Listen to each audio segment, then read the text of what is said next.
Hello students of class second, welcome to your Hindi class. I am Anupama, your Hindi subject teacher. Students, आपका Hindi first का work complete हो चुका है, इसलिए हम हिंदी व्याकरण यानी कि हिंदी सेकंड का वर्क करेंगे। आपका पहला चैप्टर है भाषा। हम इसको आज पढ़ेंगे। क्या होती है भाषा? भाषा तथा भाषा के रूप। हम सभी घर पर, स्कूल में तथा अन्य स्थानों पर माता पिता, भाई बहन, मित्रों व अन्य व्यक्तियों से बातचीत करने में भाषा का प्रयोग करते हैं। देखिए यहाँ पर बहुत सारी पिक्चर दी हुई है, तीनों देखिए, घर में, स्कूल में और मंदिर में। बच्चों, ऊपर दिए गए चित्रों को ध्यान से देखिए। घर पर हम अपने माता पिता से जब कुछ पूछते हैं तो वे हमें उसका उत्तर देते हैं। स्कूल में हम अपने मित्रों से पढ़ाई की बातें करते हैं। मंदिर में हम मुख से आरती गाकर पूजा करते हैं। अब हम परिभाषा देखते हैं भाषा की। हम बोलकर, लिखकर, सुनकर, पढ़कर अपनी बातचीत को दूसरों के सामने व्यक्त करते हैं तथा दूसरों के द्वारा कही हुई बातों को हम समझ लेते हैं। इसे हम भाषा कहते हैं। बेटा, बात हम करते हैं ना, एक दूसरे को अपनी बात समझाना, अपने मन के भाव विचार, या आपको क्या पसंद है क्या नहीं, आपको क्या चाहिए, आप अपने माँ बाप से भी बताते हैं, टीचर्स को भी आप बताते हैं आपको क्या याद हुआ है या क्या नहीं। तो आप जिसका भी यूज़ करते हैं, कैसे बताते हैं? बोल करना, तो वो हमारी क्या होती है? भाषा होती है। अपने मन के भावों को, विचारों को दूसरों के सामने व्यक्त करना और दूसरे के विचारों को समझना, ये क्या कहलाती है? भाषा कहलाती है। भाषा के रूप। नेताजी बोल रहे हैं तथा बाकी लोग सुनकर समझ रहे हैं, यह भाषा का मौखिक रूप है। बेटा, मुंह से बोलकर बताना, ठीक है, और कानों से सुनकर उसे समझना, वह मौखिक रूप होता है भाषा का। मौखिक यानी मुख से निकला हुआ। हम बोलकर अपनी बात दूसरों तक पहुंचाते हैं, इसे ही मौखिक भाषा कहते हैं। यह है मौखिक भाषा की परिभाषा। अध्यापिका लिख रही है और बच्चे उसे पढ़कर समझ रहे हैं, यह भाषा का लिखित रूप है। लिखित यानी लिखा हुआ। इसकी परिभाषा है, हम लिखकर अपनी बात दूसरों तक पहुंचाते हैं, इसे ही लिखित भाषा कहते हैं। बेटा, लिखित भाषा मतलब जैसे टीचर्स लिखती हैं ना ब्लैक बोर्ड पे और आप उसे समझते हो, या बुक्स में लिखा हुआ आप पढ़ के समझते हो, ठीक है, या आप अपनी नोटबुक में जो लिखते हैं और टीचर उसको पढ़ के चेक करती है, तो इसको हम लिखित भाषा कहते हैं। क्रिकेट मैच का दृश्य है, खिलाड़ी आउट हो गया है, अंपायर आउट होने का इशारा कर रहा है, सब अंपायर का संकेत देकर उसकी बात समझ रहे हैं, यह भाषा का सांकेतिक रूप है।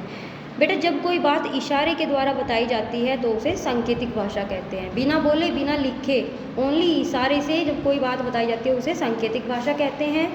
हम संकेत द्वारा अपनी बात दूसरों तक पहुँचाते हैं, इसे ही सांकेतिक भाषा कहते हैं। सांकेतिक भाषा अपने आप में पूर्ण नहीं है, कभी कभी हम इशारे या संकेतों को ठीक ढंग से नहीं समझ पाते, अतः यह भाषा का अधिक उपयुक्त रूप नहीं है। बच्चों, इस संसार में सभी प्राणियों, जीव जंतुओं के लिए भाषा बनी है।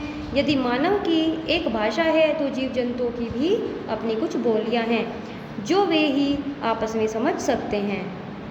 देखिए, दी हुई है कुछ। कुत्ता कैसे बोलता है? भो भो करके, बिल्ली म्याऊं म्याऊं, बत्तख क्वैक क्वैक करके, तोता टाई टाई करके, कौवा काँव काँव करके और बकरी मैं मैं करके बोलती है। सभी की अपनी भाषा होती है क्योंकि वे आपस में ही समझ पाते हैं। देखिए, यहाँ पर कुछ मेन टॉपिक है, उनको हम देख लेते हैं।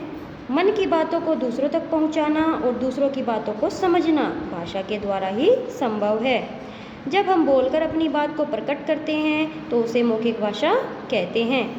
जब हम लिखकर अपनी बात को प्रकट करते हैं तो उसे लिखित भाषा कहते हैं। जब हम संकेतों के द्वारा अपनी बात को प्रकट करते हैं तो उसे सांकेतिक भाषा कहते हैं। संसार में सभी प्राणियों एवं जीव जंतुओं के लिए भाषा बनी है। देखिए, यहाँ पर कुछ क्वेश्चन है, बुक वर्क फिल कर लेते हैं बेटा। यहाँ पर कुछ पिक्चर हैं, बताना है कि इसमें लिखित भाषा कौन सी है। ये वाली टीचर लिख रही है, ठीक है, ये वाली हमारी सही है, बाकी सब गलत है। क्वेश्चन 2। प्रश्न 2, भाषा किसे कहते हैं, इसके विभिन्न रूपों के नाम लिखो। उत्तर है, हम बोलकर, लिखकर, सुनकर, पढ़कर अपनी बातों को दूसरों के सामने व्यक्त करते हैं और दूसरों की बातों को समझते हैं, इसे भाषा कहते हैं। इसके रूप हो गए 1 लिखित, 2 मौखिक और 3 सांकेतिक भाषा। ओके स्टूडेंट्स, नेक्स्ट क्वेश्चन, लिखित भाषा किसे कहते हैं? इसका उत्तर है जब हम लिखकर अपनी बात दूसरों तक पहुंचाते हैं उसे लिखित भाषा कहते हैं। प्रश्न 4, सांकेतिक भाषा का एक उदाहरण लिखिए। जब हम संकेत द्वारा अपनी बात दूसरों तक पहुंचाते हैं उसे सांकेतिक भाषा कहते हैं। ठीक है, यहाँ पर हमने इसकी परिभाषा लिखी है। उदाहरण है इसका, जैसे कि एम्पायर जो है इशारे कर रहा है। ठीक है,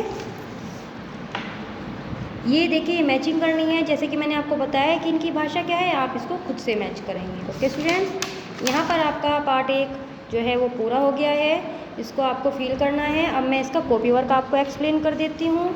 जब आपके पास कॉपी वर्क का PDF आएगा तब उसको आप अपनी नोटबुक में लिखेंगे। इसके प्रश्न उत्तर हैं तो ये आपको कॉपी में लिखने हैं। भाषा किसे कहते हैं?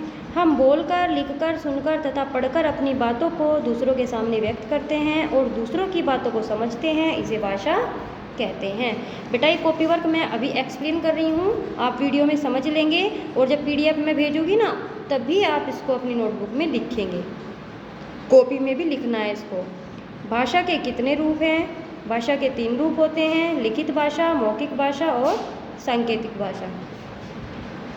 मौखिक भाषा किसे कहते हैं? जब हम बोलकर अपनी बात दूसरों तक पहुंचाते हैं उसे मौखिक भाषा कहते हैं। लिखित भाषा किसे कहते हैं? जब हम लिखकर अपनी बात दूसरों तक पहुंचाते हैं उसे लिखित भाषा कहते हैं। सांकेतिक भाषा किसे कहते हैं? जब हम संकेत द्वारा अपनी बात दूसरों तक पहुंचाते हैं उसे सांकेतिक भाषा कहते हैं। तो बेटा यहाँ पर आपका पार्ट 1 पूरा हो गया है। आई होप आपको समझ आया हो भाषा का यह चैप्टर। आपको यह बहुत ही अच्छे से ध्यान से पढ़ना है और समझना है और अपनी बुक को फिल करना है और प्रश्न उत्तर अपनी कॉपी में लिखने हैं। Thank you and have a nice day.